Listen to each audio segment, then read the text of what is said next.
भगवान जगन्नाथ हर वर्ष बीमार क्यों पड़ते हैं? ज्येष्ठ माह की पूर्णिमा से भगवान श्री कृष्ण जगन्नाथ रोगी हो जाते हैं। 11 जून बुधवार से अगले 15 दिन तक भगवान जगन्नाथ बीमार रहते हैं। 15 दिन के लिए मंदिर के पट बंद कर दिए जाते हैं और उनकी रसोई भी बंद कर दी जाती है। भगवान जगन्नाथ के बीमार होने से जुड़ी एक प्राचीन कथा है। कहते हैं उड़ीसा प्रांत में जगन्नाथपुरी में एक भक्त रहते थे, श्री माधव दास जी। वह अकेले थे, उनका इस संसार से कोई लेना देना नहीं था। वह अकेले बैठे बैठे भजन किया करते थे, नित्य प्रति श्री जगन्नाथ प्रभु का दर्शन करते थे और उन्हीं को अपना सखा मानते थे। प्रभु के साथ खेलते थे, प्रभु इनके साथ अनेक लीलाएं भी किया करते थे। प्रभु इनको चोरी करना भी सिखाते थे। भक्त माधव दास जी अपनी मस्ती में मगन रहते थे। एक बार माधव दास जी को अतिसार की बीमारी हो गई। वह इतने दुर्बल हो गए कि उठ बैठ भी नहीं सकते थे, पर जब तक इनसे बना ये अपना कार्य स्वयं करते थे और सेवा किसी से नहीं लेते थे। कोई अगर कहे कि महाराज जी हम आपकी मदद करें, सेवा करें, तो वह कह देती थी कि मेरे तो एक जगन्नाथ ही हैं, वही मेरी रक्षा करेंगे। ऐसी दशा में जब उनका रोग बढ़ गया, वह उठने बैठने में असमर्थ हो गए, तब श्री जगन्नाथ जी स्वयं सेवक बनकर इनके घर पहुँचे और माधव दास जी को कहा कि हम आपकी सेवा कर देंगे।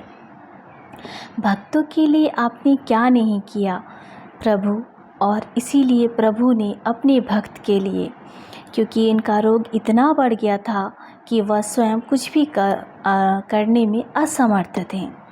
उन्हें पता भी नहीं चलता था कि कब मलमूत्र त्याग देते थे और उनके वस्त्र गंदे हो जाते थे।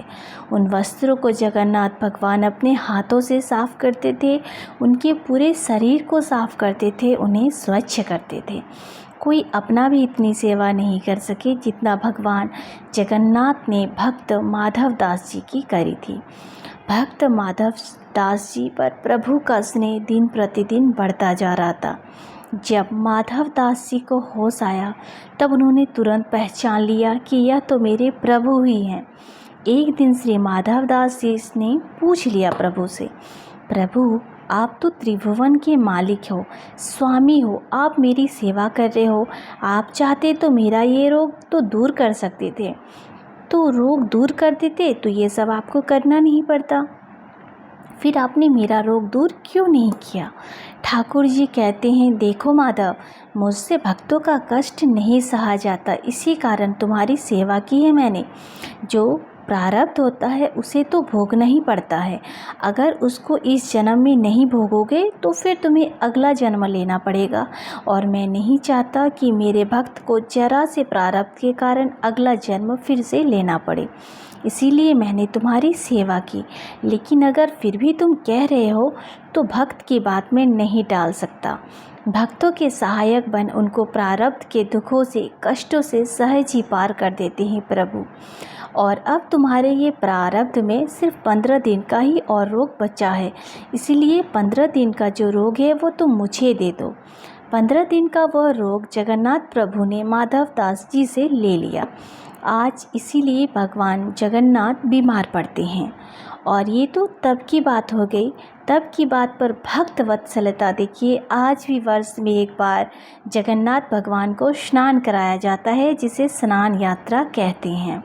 स्नान यात्रा करने के बाद हर साल 15 दिन के लिए जगन्नाथ भगवान आज भी बीमार पड़ते हैं।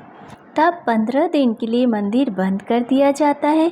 कभी भी जगन्नाथ भगवान की रसोई बंद नहीं होती, पर इन 15 दिन के लिए उनकी रसोई भी बंद कर दी जाती है। भगवान को 56 भोग नहीं खिलाया जाता, क्योंकि बीमार है तो परहेज तो रखना पड़ेगा। इसीलिए प्रभु को भोग लगाया जाता है काढ़े का।